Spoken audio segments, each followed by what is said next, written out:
Hello, my dear friends and my dear students. This is my English book 7, unit number 3, 3.1 Sleep Baby Sleep, a traditional lullaby.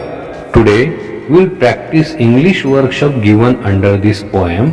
So let's go for it with Rajdi. The first activity here asked is sing the song. या पहिल्या ॲक्टिव्हिटीनुसार आपल्याला हे अंगाई गीत गायचं आहे. Though my voice is not like a singer, I tried to sing this song in the previous video. माझा आवाज जरी गायकासारखा नसला तरी मागील व्हिडिओमध्ये मी गाण्याचा प्रयत्न केला आहे. You just take it for the reference of rhythm. चाल लक्षात घेण्यासाठी तुम्ही त्या गायनाचा वापर करू शकता आणि एकदा त्या चाल तुमच्या लक्षात आली की तुम्ही हे गीत उत्तम रीतीने गाऊ शकाल. नाव the second activity is find the rhyming words used in the song. म्हणजे या कवितेमध्ये असलेले आपल्याला यमक जुळणारे शब्द शोधायचे आहेत. We are practising this activity right from the third standard. Here are the rhyming words: sleep, sheep, trees, thee, bright, night, be, thee, dog, rogue, go, so. These are the rhyming words from poem. Now moving to the third activity, the mother in this poem uses various ideas to make the child close its eyes and sleep.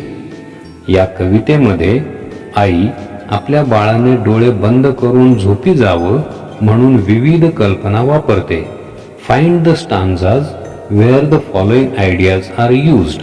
तर या idea, या कल्पना कोणत्या कडव्यामध्ये आईने वापरलेली आहे ते कडवे आपल्याला शोधायचे आहेत. So here ideas are here and stanzas are here. Idea number 1, threaten in a loving manner, म्हणजे प्रेमळ पद्धतीने भीती दाखवणे. So it was in stanza number 4. Second one is create a pleasant picture, म्हणजे सुखावह आणि आल्हाददायक असं चित्र निर्माण करणं, आणि हे चित्र निर्माण केलं आईने in the stanza number 1. Now the third idea, remove the threat and make the child feel safe. बाळाला घातलेली काळ्या कुत्र्याची भीती दूर करून त्याला सुरक्षित वाटेल अशी आयडिया जी वापरलेली आहे, that was in stanza number 5, in the last stanza. Now the fourth idea, describe a night in a beautiful manner, म्हणजे रात्रीचं अतिशय सुंदर पद्धतीने वर्णन ज्या स्टांजामध्ये केलेलं आहे, it was in stanza number 2, where she had used various symbols. Now the last idea, promise a gift, it was in stanza number 3, where mother promised her child to present him a sheep with a golden bell. Now the last activity is form groups of 6 to 8. 6 ते 8 जणांचे गट बनवा.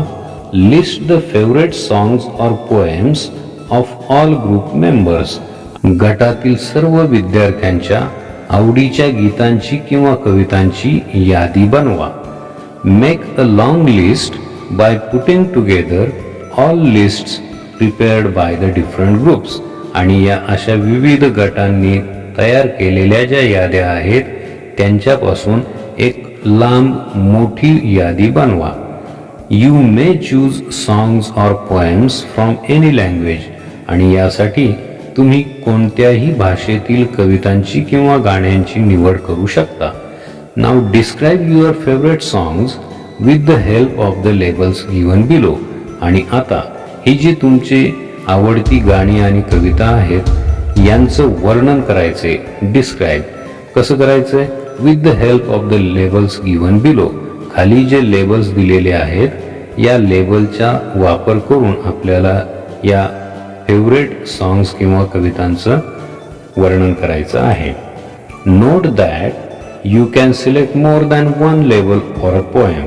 आणि हे सुद्धा लक्षात असू द्या की तुम्ही एकापेक्षा अधिक लेबलचा वापर करू शकता एखाद्या कवितेचं वर्णन करण्यासाठी.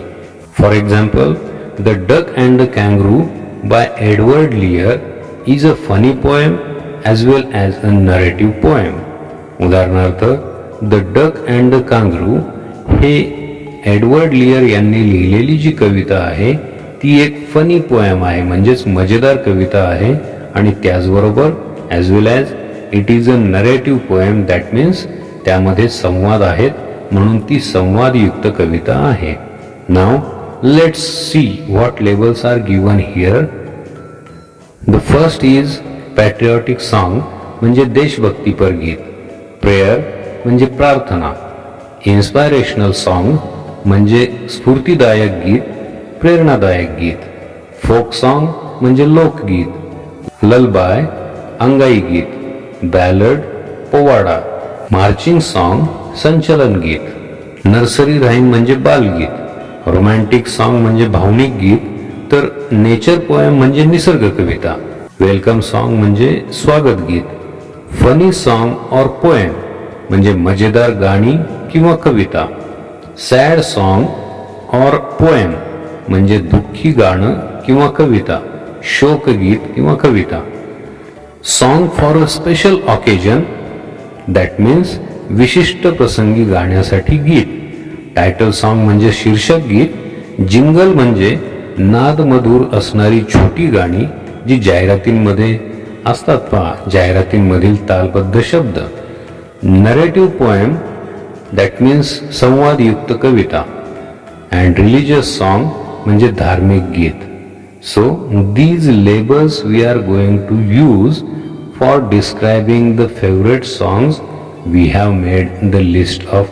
नाव translate the labels into your mother tongue, that means हे जे लेबल्स आहेत यांचं आपल्या मातृभाषेमध्ये भाषांतर करायचं आहे, जे आपण आत्ताच केलं. आणि यानुसारच आपल्याला जी आवडत्या गीतांची किंवा कवितांची यादी केलेली आहे त्यातील कविता किंवा गीत याचं वर्णन करताना आपल्याला हे लेबल्स वापरायचे आहेत. आणि त्यासाठी तुम्ही एक किंवा एकापेक्षा जास्त लेबलचा वापर करू शकता. This way, my dear friends and my dear children, we have carried out all the 4 activities from this workshop. अशा रीतीने मित्रांनो आणि मुलांनो आपण या वर्कशॉपमधील सर्व कृती उपक्रमांबद्दल चर्चा केली आणि समजून घेतल्या. So as always it's your turn now students to practise those activities for yourself because practice makes man perfect. To conclude this session, read, write and recite the poem with proper pronunciations, practice singing in rhythm. According to the second task, find out more rhyming words for the given words. For example, sleep, sheep, jeep, keep, deep, peep, weep, etc. According to the third activity, think about each stanza again and what ideas of the mother you find more than we studied, tell me in the comment box. प्रत्येक कडव्याचा पुन्हा एकदा अभ्यास करा, चिंतन करा, मनन करा आणि आईने कोणत्या कल्पना या प्रत्येक कडव्यामध्ये वापरल्या हे आपण शिकल्याशिवाय आणखी जर तुम्हाला काही लक्षात आल्या तर त्या कमेंट बॉक्समध्ये मला जरूर कळवा. And as per the last activity you can try out a simple project in English. तुम्ही इंग्रजी विषयाचा एक सोपा प्रकल्प करू शकता. Make a list of your favourite songs and poems and label them with different types as we have studied now. तुमच्या आवडत्या गाण्यांची, कवितांची यादी बनवून त्यांना आपण शिकलेल्या लेबलपैकी एक किंवा एकापेक्षा जास्त लेबल देऊन त्यांचे वर्णन करा. We will meet with yet another interesting topic in the next video. Till then, keep the practice going. Listen, speak, read, write and try to use English in our daily routine. आपल्या रोजच्या दैनंदिन व्यवहारामध्ये इंग्रजीचा वापर करण्याचा प्रयत्न करा. इंग्रजी ऐका, बोला, वाचा, लिहा. Certainly it will boost your confidence and you will achieve another level. त्यामुळे नक्कीच तुमचा आत्मविश्वास वाढेल आणि तुम्ही इंग्रजीची वरची पायरी गाठाल. And don't forget to subscribe to this channel. Go for it with Rajdi. Please like, share and comment if you like the video. Stay home, stay safe, take proper care of yourself and your family. Thank you. Bye bye.